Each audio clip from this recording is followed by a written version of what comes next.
Good morning, YouTube. And if you're looking for news about unreliable cars, well, you've come to the right place because I own most of them. Or, well, I guess you should go over to Hoovie's Garage because that's my life. Is owning unreliable pieces of junk and trying to fix them, failing, and then, well, that's what I've been doing for the last several years on YouTube until Good Morning YouTube came out. But today's story is about the most unreliable recent new cars according to Consumer Reports. They just released for 2024 their most unreliable car models. So are you ready? Are you going to take notes and not purchase these cars in the future? Well, or probably buy these cars in the future. Now, they give a score when it comes to these reports on 100, like being the best, the perfect car ever. There's no 100. A Toyota Camry is at the top of the list. It's a 91, so that's an A, obviously. Yeah. Number 2 is the Lexus GX, an SUV, kind of like a Land Cruiser. That's number 2, and it's like an 89. Right. So those are the best, most reliable cars. Pretty obvious. But do you think there's some under the table, like Toyota's paying the Consumer Reports? Toyota? Or somebody is paying the Consumer Reports? She's hanging out in Kansas a lot and saying like Toyota. No, they basically surveyed 300,000 people, and based on that data is what they put it. Like 300,000 cars are in this process of new cars, and basically tracking them with the owners. It's a long, multi-year process. So, so there's no sneakiness going on. This is the real deal. The least unbiased. Worst unreliable is the Jeep Wrangler, which was a big shock to me. Really? We had one in Hawaii. It was beautiful. Yeah. So apparently it's the upper trim models that are having electronic problems on the Wrangler. That makes sense. And because they are still a solid front axle on the Jeep, they have a wobble in the suspension. They call it the death wobble. It's a very common thing with solid axle vehicles. And if anything gets a little bit out of whack on these, it can just start jiggling and it feels like it's going to lose control and blow up. But that sounds terrifying. It is bad. But the big problem is with the higher trim ones, the Rubicons and the other high-end ones where they have a electronic disconnect for the sway bars. Right. So on the highway, you want sway bars to keep you from having death wobble, but when you go off-road, you want them to disconnect for that extra flex. Wow. So it's a button to push to do that. The problem is they didn't make this, all in the front suspension, waterproof. So the first time you drive it through a deep puddle or in water, off-roading or whatever, it fries that thing out. You have a suspension error, and it kills it. And it's a big problem with these Jeeps, and that's why it's on this list. What happens if it just rains? It could fry it from that. Exactly. That's crazy. Really bad design. What is it about Jeeps that hold their value so well, though? I feel like they're like the top car that holds its value no matter what. It's just because there's such a big appeal, and the look of them. Because they don't look like anything else. Right, and they do tend to last a long time. This is just kind of a bad mistake that they've made, obviously. And next on the list is another Jeep. Oh. Yep, the Grand Cherokee. So the Grand Cherokee is much more luxurious than the Wrangler, a luxury Jeep, and it's just massive, massive electrical issues. And the worst one is with the start-stop feature, where you come to a stop and the Jeep doesn't restart. What? So it can be very dangerous, like you're going to make a left and turn in front of traffic, you let out the brake, you assume the auto start's going to kick back on, and you can go, well, it doesn't go. That would be so annoying because it's already annoying, the start-stop, but you just kind of have to get used to it. And then when you start driving a car that has that, it's almost like you don't hear it anymore. But imagine just completely stopping and pissing everyone off. Soon everyone's going to hate these if that's a continuing issue. Yeah, and Jeep got acquired by Fiat a long time ago, so a lot of that electrical stuff from the Italians has gotten in there and created some problems, unfortunately. But the Jeep Wrangler is still very much a Jeep. So next on the list is the Volkswagen Jetta. Oh, the Jetta. Germans, I know, isn't this surprising? What happened with the Germans? They're going down. So the big issue with the Jetta is its brakes. Dangerous. The new brakes are wearing out ridiculously quick.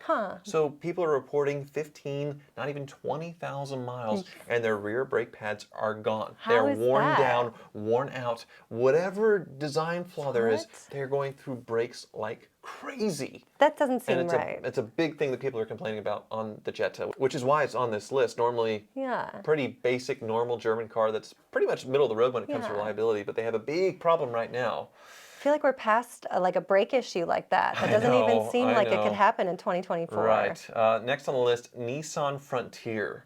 And the big issue with the Nissan Frontier is its transmission, which is no surprise from Nissan. They have very famous transmission problems with their CVT, which is belt-driven CVT, unlike Toyota, who uses gears and cogs, which are pretty much unbreakable. Belts they wear out over time. People don't service the transmissions and they fail. But it doesn't have a CVT in this. It's a normal, 8-speed transmission, probably something like that. And they just can't make a transmission to save their lives. Really? So they shell out. What is the deal here? Let me see what the specific. Because you think all the issues would be with something electrical, because they're adding all these new components and Bluetooth and upgrading all of that, and there'd be issues there. Not something as simple, well, not simple, but as a transmission. Now transmissions are very complicated, and this one's a 9-speed. Right. So the problem include hesitation, clunk-like noises during driving, and lurching during attempted acceleration, and overall erratic shifting patterns. So they're electronically controlled, and it's just not behaving like it should. Sounds like a car you would love. Yeah, probably. Next on the list is the Jeep Grand Cherokee L, which they're treating as a separate model. It's just a long wheelbase Grand Cherokee, a little more luxurious, but basically the same thing. Massive, massive electrical problems. Next one is our first electric, getting worse. So scores, I forgot to mention this. Yes. So I talked about a Toyota Camry being 91. Well, the Wrangler, a 27. That's so low. 26 for the Grand Cherokee. That's dangerous. 25 for the Jetta. What? And then 23 for the truck. Big problem. Like hard fails, hard Fs. So the Rivian has a 22 score, which is absolutely terrible because of the drive system failure issue with these. Are you serious? Because all I hear are amazing things about the Rivian. Everyone loves them. Everyone's trying to get their hands on one. They're very cool, but it is a brand new vehicle. They're having a lot of issues with quality, fit and finish, little electrical bugs. That's fun. That's expected. Unfortunately, the drive units on the early ones have a big defect where people are getting sudden messages that say pull over, and then it just completely conks out. Really? And this is the part that takes the battery power and turns it into power to move the wheels. Right. The thing that converts that fails. Right. And these are 100% electric. Yes. Wow. Okay. Yep. So I mean, there's going to be a learning curve with electric cars, and we're going to get there eventually. But I'm just surprised to hear this about Rivian. Yep. Still very much under warranty, though. But the wait for warranty work on these can be pretty daunting as well, because there's a new company when it comes to replacement parts and things. So, yeah, a bit of a problem there. The next one is a Volvo, believe it or not, the XC60 PHEV. So a plug-in hybrid with a score of 21. No. Yeah. I wonder what's the worst list, because these are low enough. This could be on the worst on the list. It's just massive, massive electrical problems with these. It's Again. way too complicated. And there's one very, very angry person on the Volvo forum saying do not recommend, but they're talking about the issues they had. Heater stops working, home screen displays errors, and then it goes completely blank and cannot be rebooted. Safety system sounds nonstop chiming. Charge cord won't release from the car. If you're plugged in, then you can't leave. What? Car won't start up charging. Synced phone contacts get lost. Inability to change profiles. Apple CarPlay prevents us from receiving calls. Just like they're trying to be Tesla, and the Swedish people are failing, unfortunately, with this plug-in hybrid. Crazy. Yeah, all kinds of just random little crazy electrical problems. This one's a lot. I wonder if there's some like Christine action going on. Like there's some AI that's like, I don't like you, my owner, so I'm not going to let you drive me. Yeah, so demon-possessed Volvo, unfortunately. And then the Ford F-150 hybrid is on the list. I'm surprised like the Lightning, the electric pickup truck, isn't, because I had one of those and had some pretty bad experiences. Right. But actually, it's the hybrid that is much worse. It has a score of 19. Oh my gosh. 19. How many more cars do we have left? Just a few more. Just a few more. 19. This one's really bad. 19. Yeah, so the issues are electrical problems similar to the Volvo, but also another thing with the transmission. So this has an 8-speed transmission. Right. And since it's a hybrid, the motor, I'm not sure what's in there, probably some sort of turbo EcoBoost or whatever, it shuts off. So you're coming to a light and the engine shuts off. Right. And you try to go again and it barely moves. Huh. Because it's stuck in its final gear in 7, 8 speed. Right. It's in 7th or 8th gear. Right. And that's because there is a second little pump to run the transmission so it can still shift and have the hydraulic power when the engine is off. Right. But it's stupid and unreliable and doesn't work sometimes.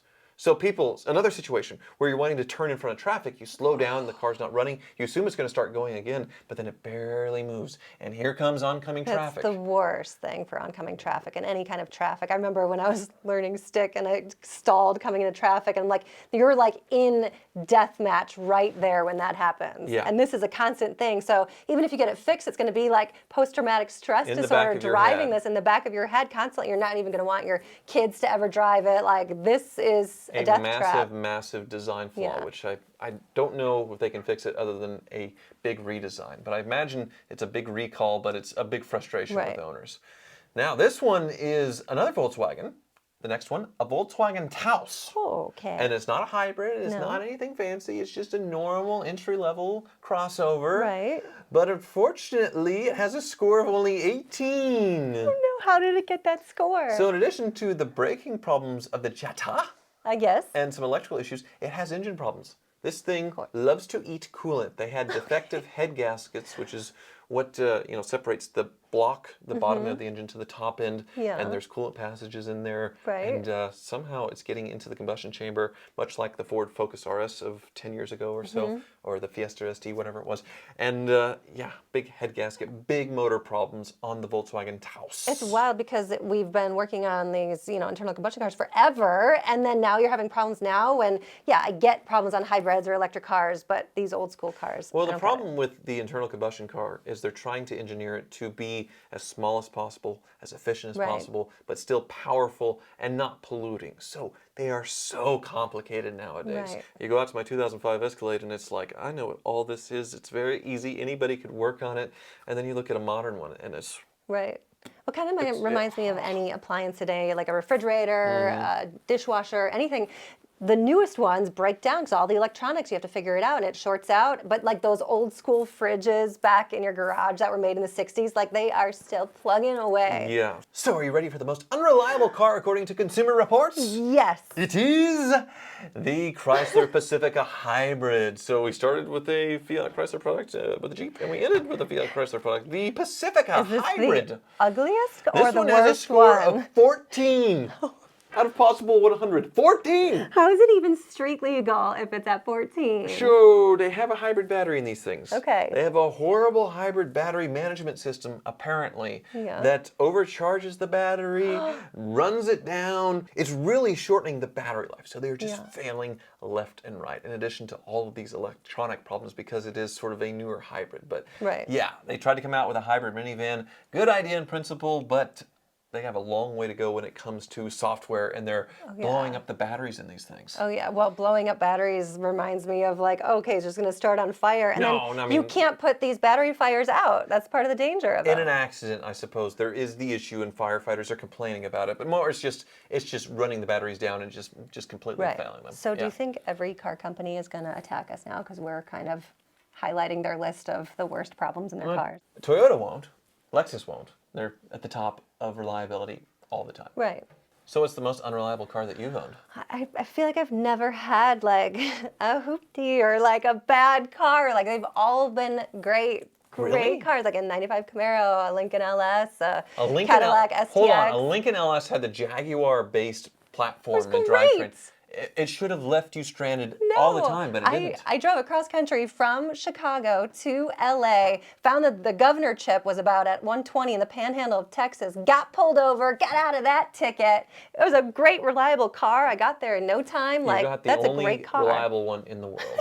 Yeah, what about you? Oh my God. Before I was doing it just for fun, for the Yeah. lulz, I had a 2003 BMW X5. Yeah. And it was fine until it hit the warranty. 50,000 miles and 4 years old, and everything went. Constant The electrical magical problems. warranty date. Like the Volvo thing, and it was a big problem. This was the new SUV from BMW, Mm-hmm. and suspension problems, and air ride in the back with suspension problems, electronic issues. There's one time where it started blowing air like this. And it was like the blower motor regulator decided to fail and do it oscillating like that. Right. And what did you do about it? I had to get it fixed. I mean, and everything was $1,000 on that car, and Right. I was stretching to own that car in the first place at Yeah. that age, and it just ate my lunch. Everything that could go wrong, short of the motor, which Right. actually I avoided that because I sold it with 75,000 miles. But then by 100,000 miles, the timing chains go.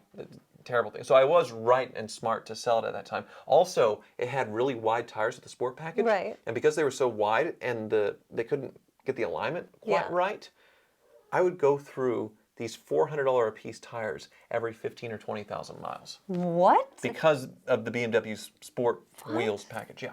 That sounds really expensive. Really expensive. How is that possible? It was a miserable ownership experience. Driving like crazy. No. I'm imagining Very you're common like thing. moving around, driving a Freddy's, opening them all over the place and going everywhere. Very common problem. That was definitely the worst car I've ever owned. Not for YouTube, that was fun. But yeah, apparently a Chrysler Pacifica hybrid would create plenty of content on my YouTube channel if I wanted to get one of those. So on this list, what is the one car that you're just dying to get after you know all this information? Well, I still want a Rivian.